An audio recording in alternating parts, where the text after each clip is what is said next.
Are you active in the transfer market? Are you hopeful of bringing in new players before the end of the window? I think you're always active because you're always looking, you're always seeing if there's anything out there to help your group. But we're not desperate for anything. My job at the moment is to be focused on the games and to help the guys we have. We've got some good competition, some good players coming back from injury. So yeah, I don't see anything necessarily coming in, but you never know. Can I just put one name into the mix, if I may? You'll have seen that Christian Eriksen has been linked with a move back to the Premier League. Is he a target for Brighton at all? Oh, I've said before, it's not my place to speak about players that are not connected with the club. I don't think that's fair on anybody. So nothing to report, nothing to comment on. Sorry. You've obviously had a really good season. You're on course for Brighton's best ever Premier League finish. What has pleased you most this season about your team, Graham? Well, like I say, we've had it hasn't been perfect in terms of our issues, the same as everybody else, but we've managed to find a way. We've managed to recover from losing key players. At the start of the season, we lost Ben White. And that takes a reshuffle, I think, and a reorganisation because he was an important player for us at the back line. But we've managed to do that well with the guys that we have. I think we've shown resilience in terms of never giving up in games, which is evident with the amount of late goals we've had. I think our performances have carried on being consistent. I mean, last year, performance-wise, we weren't so dissimilar from what we are now. But obviously, results-wise, we've improved. And that's just a margin sometimes. It's just going through a process. It's about learning together as a group. But the boys, their attitude's been brilliant all season. And nice togetherness in the team. And we're looking forward to playing football. You'll be looking forward to the game against Chelsea, relishing the game at the Amex. What did you take from the 1-1 draw, which was, of course, only a few weeks ago at Stamford Bridge? Well, I mean, in terms of results, we took a point. We're really happy with our performance because, Chelsea are one of the best teams in the world. And they're so strong, they give you literally nothing and you have to earn everything you get there. I thought our performance was good, it was brave. We tried to be ourselves in a difficult environment. Like I said, against a well-organised, Thomas Tuchel's the top coach, organised the team fantastically well, great individual players.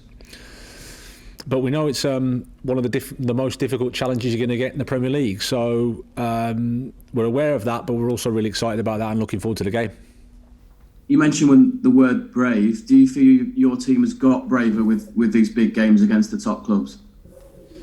Well, I think we've always had ambition in the games. We've always, if you look back over the 2.5 years, we've had results against Man City, against Liverpool, against Tottenham, against Arsenal, the big teams.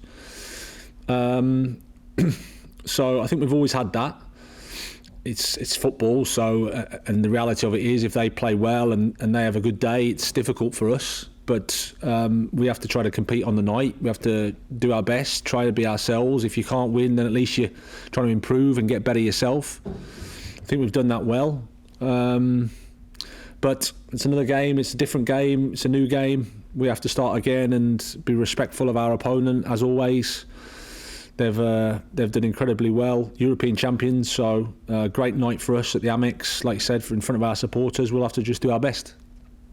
What do you think Thomas Tuchel's main strengths are? Well, I think he organises the team fantastically well. You see the impact he's had at Chelsea. They're competing for everything now. As I said before, they don't give you anything in terms of defensively so strong, and then can attack in lots of different ways.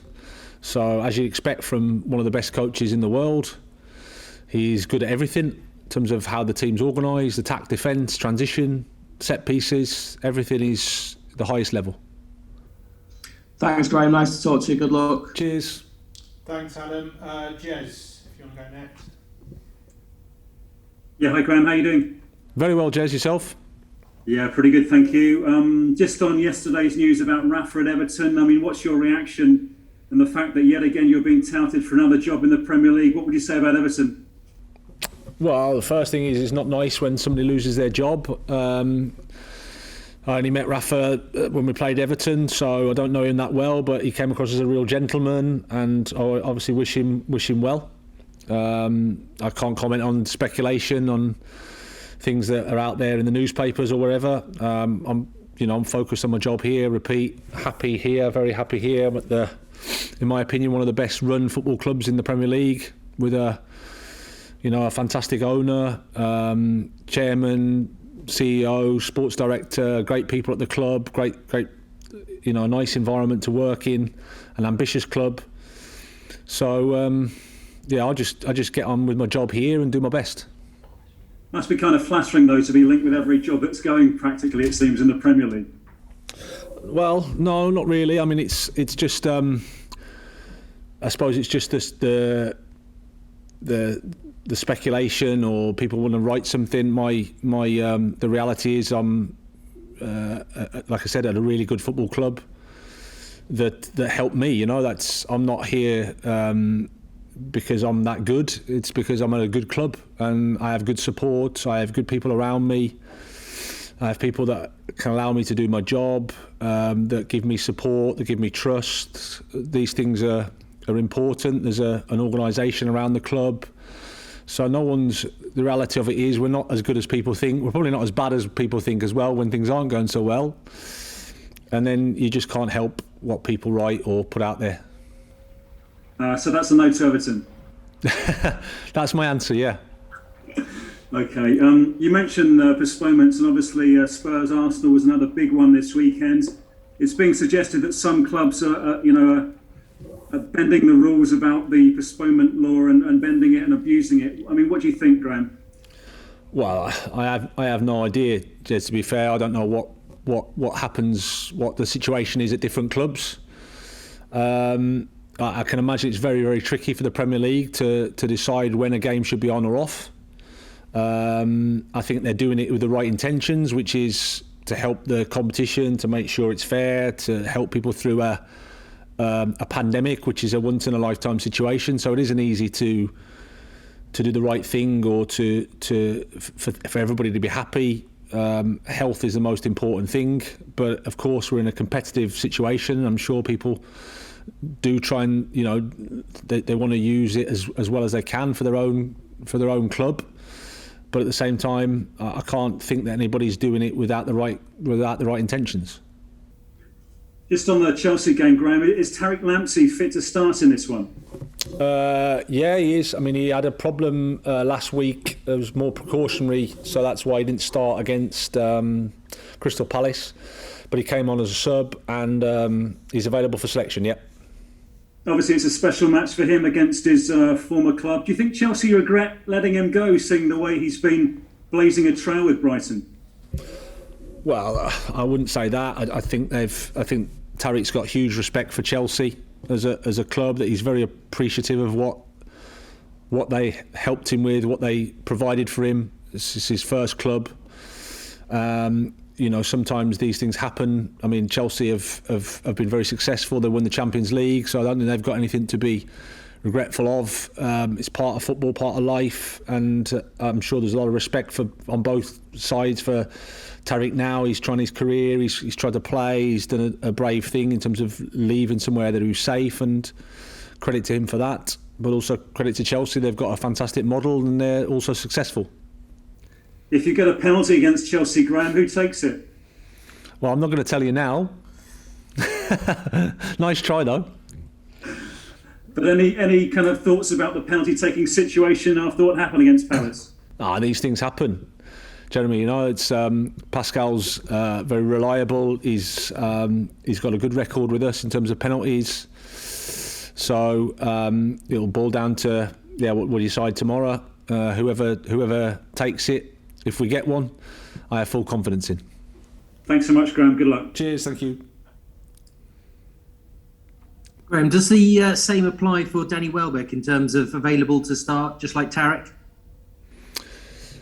Yeah, he's available. He's in the squad. He's available for selection. I mean, Danny's he's gaining more and more time and minutes, which I think has been important for us and him. We're obviously really, really happy with him. He's come off the bench against Chelsea, scored. I think he did well against West Brom. The plan was to only play him for 60 minutes in that game, but because we lost Adele and we'd already made a substitution, I think it was we had to make 2 subs. So Danny came off a little bit earlier than planned, but it wasn't anything to do with his performance. Really happy with what he did. So he's available to start, yeah. I mean, both him and Tarek have had, big injuries. There seems to be a lot. You've got Adam Lallana as well, Lewis.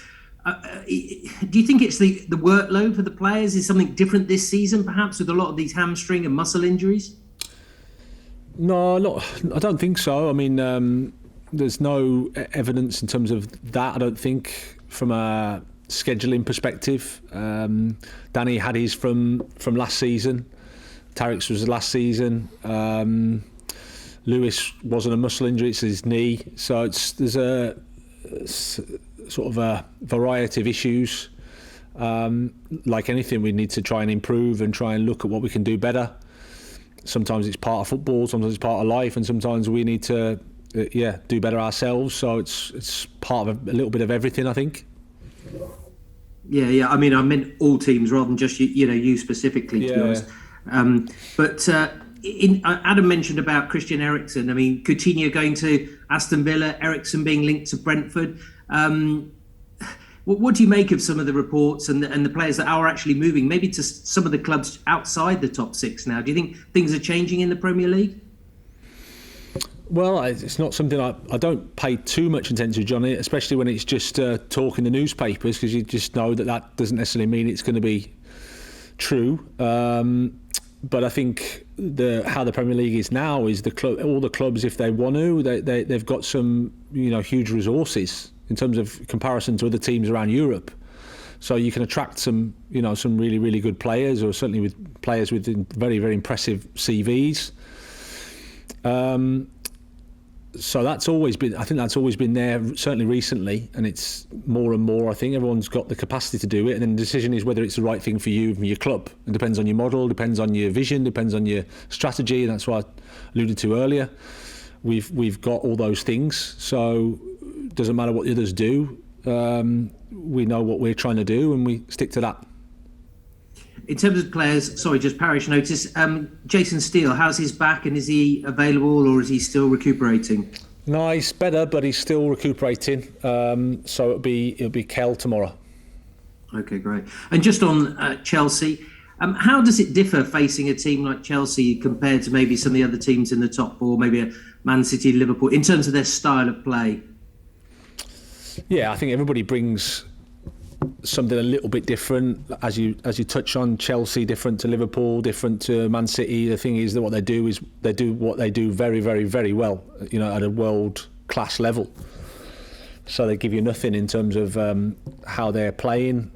They've been a back 3, but against Tottenham they went to a 4. So they've got that flexibility to play in a few positions. Depends how they see it, but always very, very strong in the both boxes. Set play is very, very good. Like I said, defensively, whichever they do, they're so hard to create chances against. And then attack, they've got various options. They could go with Lukaku as a main striker. They've got movement with Havertz or Tino Werner, and so there's lots of flexibility there.